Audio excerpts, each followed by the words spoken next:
নমস্কার, আমি তারাশঙ্কর আপনাদেরই চ্যানেল স্টার অ্যাস্ট্রো ডিভাইনে হার্দিক অভিনন্দন জানাই। আজকের জ্যোতিষীয় আলোচনা কিন্তু খুবই বিশেষ হতে চলেছে। বিশেষ করে যারা কর্কট লগ্ন এবং কর্কট রাশির জাতক জাতিকারা তাদের জন্য। কারণ আপনারা এমনিতেও কিন্তু এই ২৯শে মার্চ ২০২৫ অষ্টমা শনির ধাইয়া শেষ করেছেন। মানে শনি রাশি পরিবর্তন করেছে আপনাদের অষ্টম ভাব থেকে নবম ভাবে গোচর করেছে। তেমনই কিন্তু এই মে মাস কিন্তু আপনাদের জন্য বিশেষ গুরুত্বপূর্ণ মাস। বিশেষ গুরুত্বপূর্ণ কেন বললাম? কারণ এই মাসে কিন্তু যেমন শনি ২৯শে মার্চ রাশি পরিবর্তন করেছে, ধাইয়া থেকে মুক্তি পেয়েছেন, তেমনই কিন্তু এই মাসে রাহু, কেতু, দেবগুরু, বৃহস্পতি, রবি প্রায় সমস্ত বড়, বড় গ্রহ এই মাসে কিন্তু রাশি পরিবর্তন করবে। ফলে তার একটা বড় প্রভাব আপনাদের জীবনের উপর পড়তে চলেছে। সেই কি বড় পরিবর্তন আসতে চলেছে সেটাই নিয়ে কিন্তু আলোচনা করব। তাই মে মাস কিন্তু বিশেষ করে কর্কট রাশি এবং কর্কট লগ্নের জাতক জাতিকাদের জন্য খুবই গুরুত্বপূর্ণ।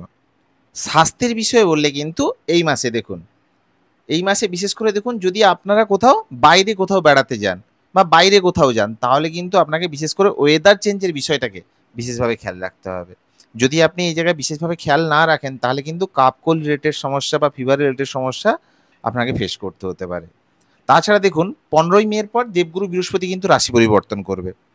১৫ই মের পর যখন দেবগুরু আপনাদের দ্বাদশভাবে আসবে তখন কিন্তু থাকবে পুরো ১ বছর। তাই বিশেষ করে খাওয়া-দাওয়ার প্রতি কিন্তু এই সময় বিশেষ করে বিগত ১৫ই মের পর থেকে পুরো ১ বছর কাল যাবৎ। বৃহস্পতি তো একটা রাশিতে ১ বছর থাকে। তাই ১ বছর কাল যাবৎ কিন্তু আপনাকে খাওয়ার প্রতি কিন্তু বিশেষ খেয়াল রাখতে হবে। কারণ দেবগুরু 12th এ থাকবে। না হলে কিন্তু হজমের সমস্যা, অ্যাসিডিটি এই ধরনের সমস্যা বা ধরুন যেকোনো গ্যাস্ট্রাইটিসের ইস্যু এইগুলো কিন্তু ফেস করতে হতে পারে।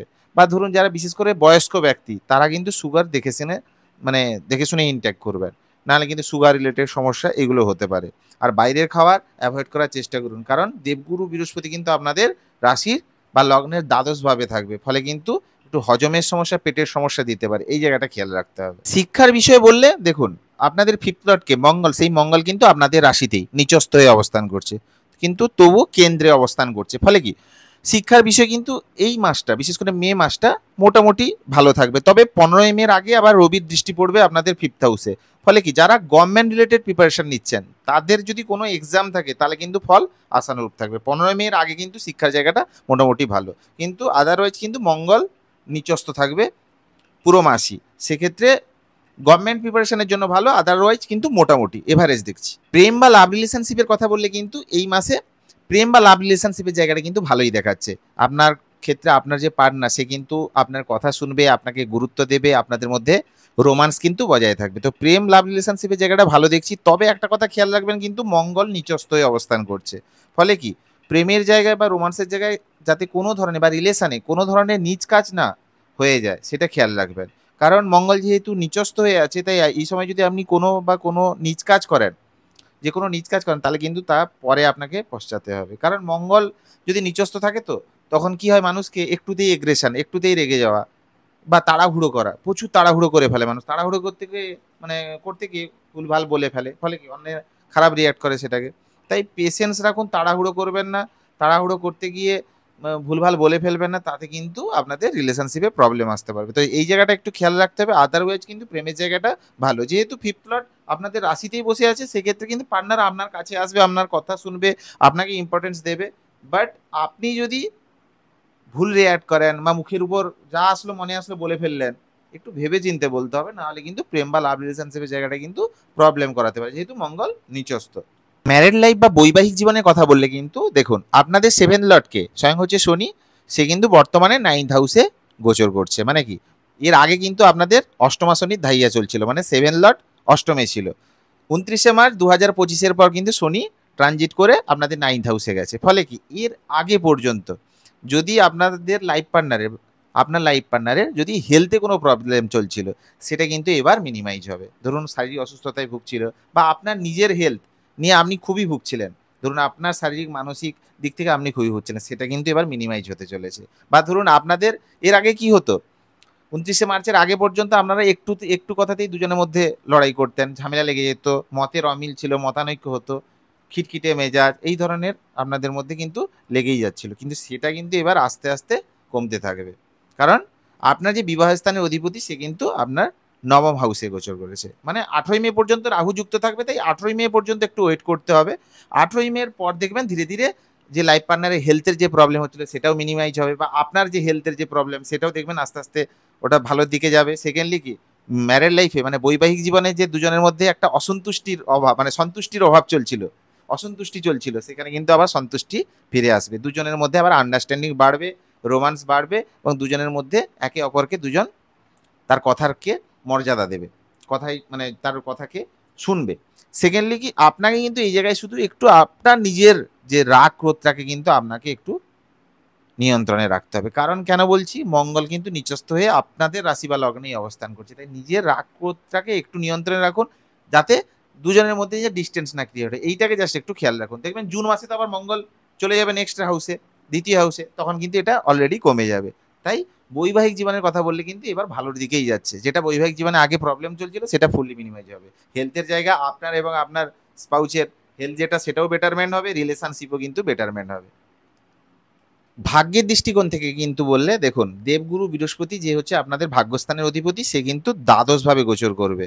তাই যদি কোনো আপনার মাঙ্গলিক কার্য বা কোনো শুভ কার্য করার থাকে তাহলে কিন্তু 15ই মের আগে পর্যন্ত করে নিতে পারেন, 15ই মের আগে। কারণ 15ই মের পর কিন্তু দেবগুরু বৃহস্পতি যে আপনাদের ভাগ্যস্থানের লর্ড, সে কিন্তু দ্বাদশভাবে গোচর করবে। আর শাস্ত্রে কিন্তু দ্বাদশ ভাবকে কিন্তু শুভ বলে মানা হয় না। ফলে কি দ্বাদশভাবে দেবগুরু বৃহস্পতি যখন আসবে তখন কি হবে, ভাগ্যের দিক থেকে একটু ডিলে হয়তো ফেস করিয়ে দিতে পারে, বা ধরুন যে কোনো ধরনের অর্চন মানে কাজটা হয়ে আসছিল হঠাৎ করে কোনো সমস্যা, হয়তো ভাগ্যের বিষয়ে এই ধরনের সমস্যা কিন্তু আপনাকে ফেস করাতে পারে। আদারওয়াইজ কিন্তু তেমন কোনো প্রবলেম নেই। সেকেন্ডলি কি, যদি কোনো ইনভেস্টমেন্ট করতে চান, ধরুন শেয়ার মার্কেট, স্টক মার্কেট বা যে কোনো বড় কিছু ইনভেস্টমেন্ট করার থাকলে 15ই মের আগে করে ফেলুন। কারণ 15ই মের পর যদি আপনি করেন, কারণ দেবগুরু বৃহস্পতি যখন দ্বাদশভাবে আসবে তখন দ্বাদশভাবে দেবগুরু বৃহস্পতি কিন্তু খরচের জায়গা বাড়িয়ে দেবে, বা যে কোনো ধরনের ভাগ্য সমস্যা ক্রিয়েট করাতে পারে। আর যদি ইনভেস্টমেন্ট করতে চান, নতুন কিছু শুরুয়াত করতে চান, তাহলে ভালো কারো কাছে পরামর্শ নিয়ে নেবেন, একবার দেখিয়ে নেবেন নিজেদের পার্সোনাল হরোস্কোপ যে সেটা সুইটেবল কিনা। না হলে কিন্তু তারপর যদি আপনি ইনভেস্টমেন্ট করেন তাহলে কিন্তু শেয়ার মার্কেট বা স্টক মার্কেট বা ইনভেস্টমেন্টে যাতে কোনো ধরনের সমস্যা না আসে তখন কিন্তু আসতে পারে, কারণ ভাগ্যে পূর্ণসাৎ নাও পেতে পারেন। তাই 15ই মের আগে করুন। 15ই মের পর কিন্তু দেবগুরু দ্বাদশে আসলে থাকবে পুরো 1 বছর, তাই 1 বছর কাল কিন্তু খরচের জায়গাটা একটু খেয়াল রাখবেন, দেখে শুনে খরচ করবেন। 15ই মের আগে কি আপনাদের লাভভাবে আছে, তাই যে এই সময় কিন্তু যে কোনো ধরনের লাভ হতে পারে। আপনি যদি ইনভেস্টমেন্ট মানে করতে চান বা করেন সেক্ষেত্রে লাভ হতে পারে, কিন্তু 15ই মের পর কিন্তু ব্যয়ভাবে চলে যাবে, খরচ বাড়িয়ে দেবে, যে কোনোভাবে খরচ হয়ে যাবে। তো সেক্ষেত্রে যদি ইনভেস্টমেন্টও করতে চান, তা এমন জায়গায় ইনভেস্টমেন্ট করুন যেটা হচ্ছে আপনাকে পরবর্তীকালে রিটার্ন দেয়, যাতে কোনো রিস্ক না থাকে। তো ভেবে চিন্তেই আপনাদের ক্ষেত্রে মানে ইনভেস্টমেন্ট করাটাই ভালো। কেরিয়ারের বিষয় বললে কিন্তু দেখুন, এই মাসে কিন্তু কেরিয়ারের জায়গায় যেটা আপনার মনে হবে কি এই মাসে, যে আমি কাজ করব, কিন্তু সেটা আমি আমার স্ব অভিমানে কাজটা করব। কেউ আমাকে ডোমিনেট করুক বা তার কাজের বোঝা আমার উপর চাপিয়ে দিক বা সে আমাকে অর্ডার করুক, সেটা আমি চাই না। কারণ কি দেখুন, মঙ্গল কিন্তু রাশিতেই বসে আছে, যে হচ্ছে আপনাদের কর্মস্থানের অধিপতি। কি ফলে কি আপনার মনের মধ্যে কনফিডেন্স জাগাবে, আপনাকে আত্মবিশ্বাসে মানে পরিপূর্ণ করবে, ভরপুর আত্মবিশ্বাস থাকবে। বাট কেউ আপনাকে ডোমিনেট করুক সেটা আপনি চাইবেন না, যে তার কাজের বোঝা আপনার উপর চাপিয়ে দিক বা সে আপনাকে অর্ডার করুক সেটা আপনি চাইবেন না। তাছাড়া দেখুন কর্মস্থানে রবিও কিন্তু উচ্চস্থ হবে। ফলে কি কর্মের জায়গায় কিন্তু রবি যখন উচ্চস্থ হয় তখন কিন্তু কর্মে নেম ফেম বা প্রমোশন আদির যোগও কিন্তু তৈরি করে। কারণ সূর্য তো বছরে একবার উচ্চস্থ হয়, আর সূর্য মানে কি অথরিটি, সূর্য মানে কি গভর্নমেন্ট সেক্টর, সূর্য হচ্ছে আপনাদের আপার বস। ফলে কি আপনার বড় পজিশনে নেম ফেম পাওয়ার কিন্তু যোগও কিন্তু তৈরি করছে। তবে সূর্য এখানে উচ্চস্থ থাকবে দেখুন 15ই মে পর্যন্ত, তাই 15ই মের আগে পর্যন্ত আপনাদের ক্ষেত্রে কেরিয়ারের জায়গাটা কিন্তু খুবই ভালো দেখাচ্ছে। বিশেষ করে যাদের চাকরি নেই, অনেক চেষ্টা করছিলেন, তাদের ক্ষেত্রে যদি তারা সঠিকভাবে এফোর্ট করেন তাহলে এই সময় নতুন চাকরিও কিন্তু মিলতে পারে। কারণ সূর্য উচ্চস্থ থাকবে এবং কর্মস্থানের অধিপতি সে আবার নিজের রাশিতেই বসে আছে। ফলে কি আপনাকে শুধু এফোর্ট করতে হবে, তাহলে কিন্তু যদি চেষ্টা করেন তাহলে নতুন কর্মপ্রাপ্তিরও কিন্তু এখানে যোগ তৈরি করছে। 15ই মের আগে পর্যন্ত কিন্তু কর্মে মানসম্মান প্রাপ্তি বা কর্মের জায়গায় ভালোই দেখাচ্ছে। তবে স্বাভিমান বা নিজের মধ্যে যে আত্মসম্মান এই মাসে কিন্তু বেশি থাকবে, আপনি নিজের মতো করে কাজ করতে চাইবেন, কেউ ডোমিনেট করুক সেটা আপনি পছন্দ করবেন না এই মাসে। ছাড়া দেখুন রাহুও কিন্তু এই মাসে রাশি পরিবর্তন করবে 18ই মে, দীর্ঘ 18 বছর পর কিন্তু রাহু আপনাদের অষ্টমে গোচর করবে। 18ই মের পর রাহু অষ্টমে গোচর করবে। ফলে কি বিশেষ করে এখানে কিন্তু রাহু যারা বিশেষ করে রিসার্চ রিলেটেড ফিল্ডে কাজ করেন বা রিসার্চ রিলেটেড ফিল্ডে কাজ করতে চাইছেন তাদের জন্য কিন্তু এখানে সহায়ক। তাছাড়া কি অষ্টম হাউস হচ্ছে গুপ্ত হাউস, এখানে যখন রাহু আসবে বিশেষ করে যারা ধরুন স্পিরিচুয়াল সেক্টরে, আধ্যাত্মিকতার সেক্টরে, অকাল সায়েন্স, স্পিরিচুয়াল বা রিসার্চ বা ধরুন জ্যোতিষ, অ্যাস্ট্রোলজি ফিল্ডে আছেন, তাদের জন্য কিন্তু ভালো সময় আসতে চলেছে, কারণ রাহু অষ্টমে আসবে। 18ই মের পর থেকে কিন্তু আপনাকে এই সব জায়গায় কিন্তু মানে সুফল দেবে বা ভালো ফল দিতে চলেছে রাহু। তাছাড়া দেখুন, রাহু যদি অষ্টমে আসে যেমন এগুলোর ক্ষেত্রে সুফল দেয়, তেমনই কিন্তু রাহু অষ্টমে কিন্তু হঠাৎ করে কোথাও চোট লেগে যাওয়া বা হঠাৎ করে পড়ে যাওয়া, হঠাৎ করে কেটে যাওয়া, রক্তক্ষয়, এই ধরনের সমস্যাও দেয় অষ্টমে রাহু। বা বিশেষ করে যারা গাড়ি চালান তাদের একটু সাবধানতাও অবলম্বন করা উচিত, কারণ রাহু অষ্টমে থাকলে হঠাৎ করে মনের মধ্যে ভ্রম তৈরি করিয়ে দেয় যে যাতে কোনো ধরনের চোট না লেগে যায়। এই জায়গাটা একটু খেয়াল রাখবেন, ধীরে সুস্থে গাড়ি চালাবেন। তাছাড়া রাহু কিন্তু আদার দিক থেকে কিন্তু আপনাদের এখানে ভালো ফলই দেবে। বিজনেসের বিষয়ে বললে দেখুন, শনি, হ্যাঁ, বিজনেসের বিষয় কিন্তু এই মাস আপনাদের ভালোই দেখাচ্ছে, কারণ বিজনেসে এইবার কিন্তু আপনাদের গ্রোথ হবে যদি কোনো বিজনেস করে থাকেন, বা বিজনেসে নতুন কিছু অ্যাড অনও কিন্তু আপনি এই মাসে করতে পারেন। তো বিজনেসের জায়গায় গ্রোথই দেখাচ্ছে, বিজনেস ভালো থাকবে। তো কি প্রতিকার করতে পারেন, কি করলে আপনাদের লাইফটা আরও স্মুথ হবে? একটাই কথা বলবো, প্রত্যহ ভোরে উঠুন, সূর্যার্ঘ্য দিন, সূর্যার্ঘ্য প্রদান করুন, সেক্ষেত্রে কিন্তু মান সম্মান নেম ফেম এতে আপনাকে সাহায্য করবে। এবং প্রত্যহ হনুমান চল্লিশা পাঠ করুন, সেক্ষেত্রে কিন্তু আপনাদের জন্যই সহায়ক। তাছাড়া যে মনের যে একটা মুড সুইং বা মনের যে একটা ফ্লাকচুয়েশন আছে বা মানসিক দুশ্চিন্তা, সেটা কাটাতে চন্দ্রের বীজ মন্ত্র করুন। চন্দ্রের বীজ মন্ত্র কি?